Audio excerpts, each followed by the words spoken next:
Dear friends, Dr. Arvind Gupta highlighted many pathological mechanisms and what molecular changes, cellular changes, vascular changes which happen under the influence of genetic background, glucose abnormality, blood pressure abnormality, and many unseen clinical situations which operate silently in the kidney when we are busy treating diabetic people trying to fight reduction of blood glucose. Probably in the journey of a diabetic where we are glucocentric, we are slightly becoming little vascular centric. Our focus goes beyond glucose into blood pressure and lipids, and frequently trying to prevent cardiovascular disease, we forget to screen for renal damage or a kidney damage. After an extensive lecture of Dr. Gupta on how things go wrong, which is more of a basic science research people have done over decades, some of the things have repeatedly changed. We still probably poorly understand which patient will progress, which patient will develop, and many patients who have uncontrolled diabetes for years have never developed renal disease. There is a strong genetic tendency and there are certain markers. I want to highlight only two things which I will take you a journey through in next 15 minutes. But what he said about a diabetic kidney disease, next two speakers, myself and Dr. Shishir after me, I would present to you as a diabetologist viewpoint. Dr. Shishir is a nephrologist who will tell you from nephrology perspective and how it is so important to detect kidney disease in an early stage. What he described, I was trying to relate Dr. Gupta's story with what I am going to show, that patients are progressing inside the kidney, what happens in the clinic, what happens to the test. With this disclosure similar to other diabetologists, I move on to the basic question of what is well known as WHO criteria for early detection of a disease.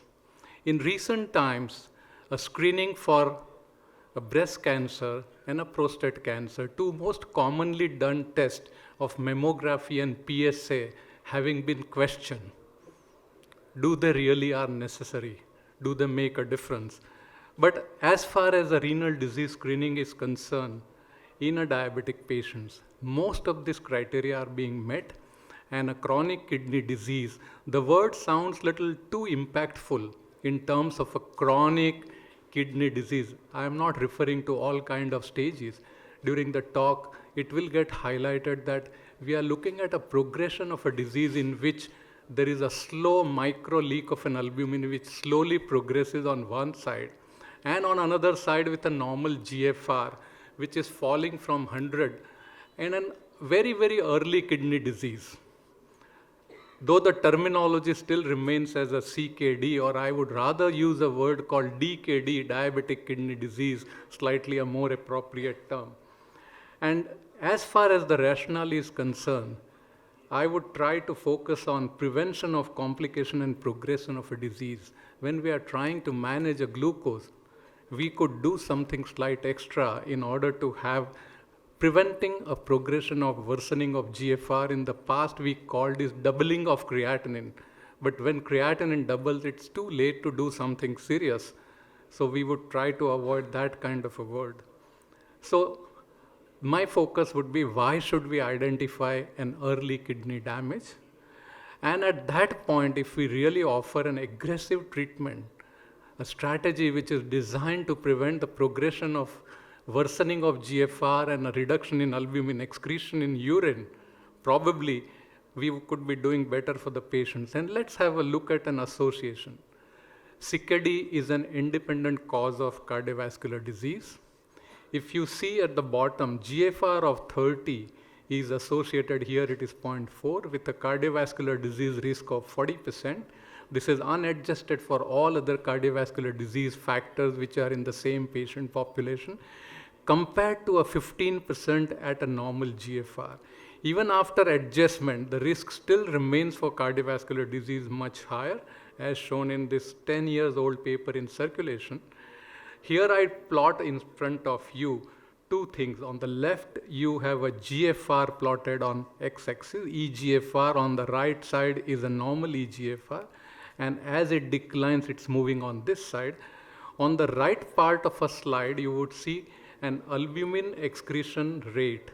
This is albumin excretion rate from 1000 milligram on this side to 30 milligram. Just focus on this side. As the GFR goes low and low, as the renal function declines, cardiovascular mortality and all-cause mortality go higher and higher, from 2-fold to 7 or 8-fold. So this is with progressive decline, and if you see clear-cut demarcation up to 60 GFR, that's a point when creatinine is at upper limit of normal. Printed normal is 1.3, 1.4 or 1.5 in most lab reports. As creatinine has reached 1.5 at a younger or middle age is a creatinine GFR of 60.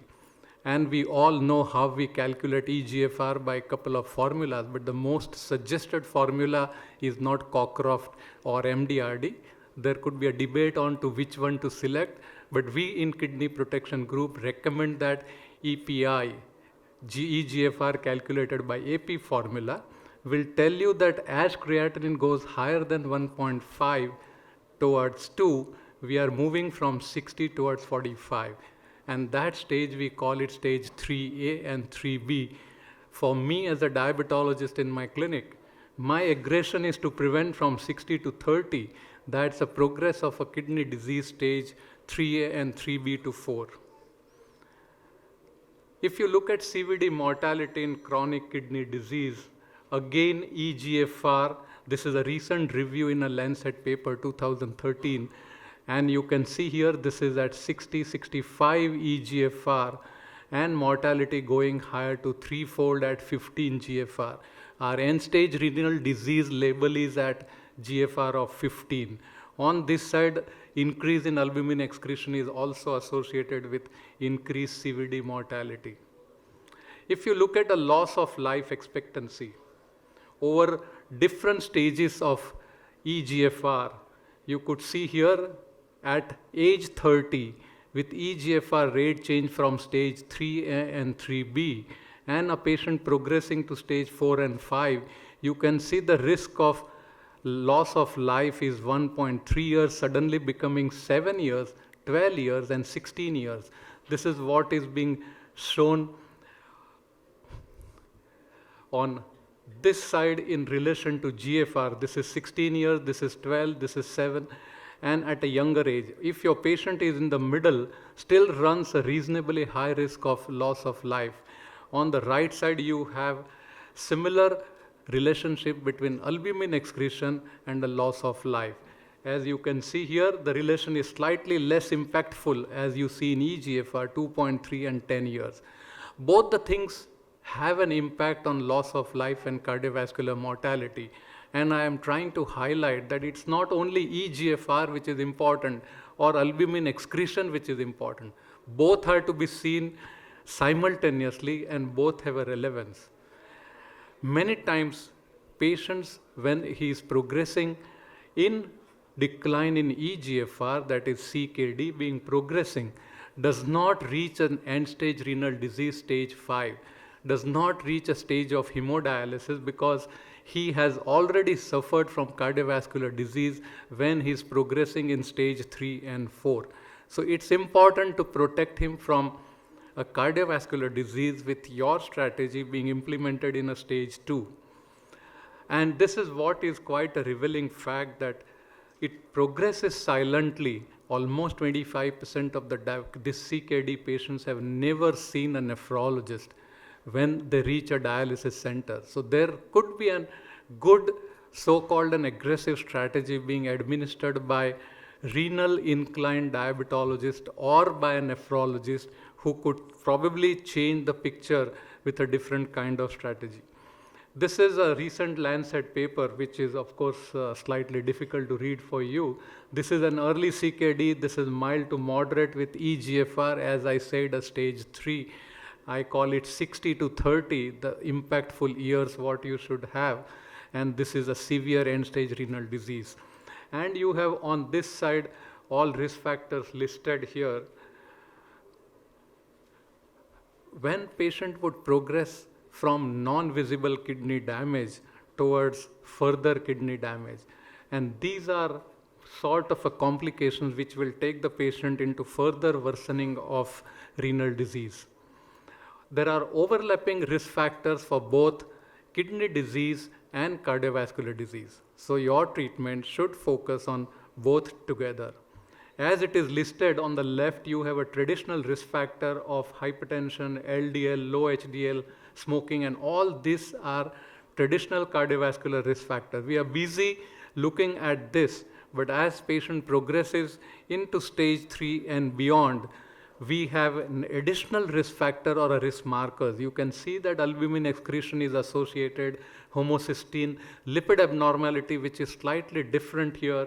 Anemia is an important risk factor in renal anemia in diabetic patients. Abnormal low calcium and high phosphate with secondary increase in parathyroid level. Hyperparathyroidism is a risk factor for cardiovascular disease. Extra fluid overload, electrolyte imbalance, oxidative stress. Inflammation, as Dr. Gupta highlighted, inflammation has a role as well as thrombotic factor. There are many factors which are practically not visible to us, and they are responsible for progression of a disease. As these patients progress from 60 to this side, there are additional abnormalities which a renal patient would develop or a diabetic kidney disease would develop. And you can see a relative importance which is between 60 and 30 here.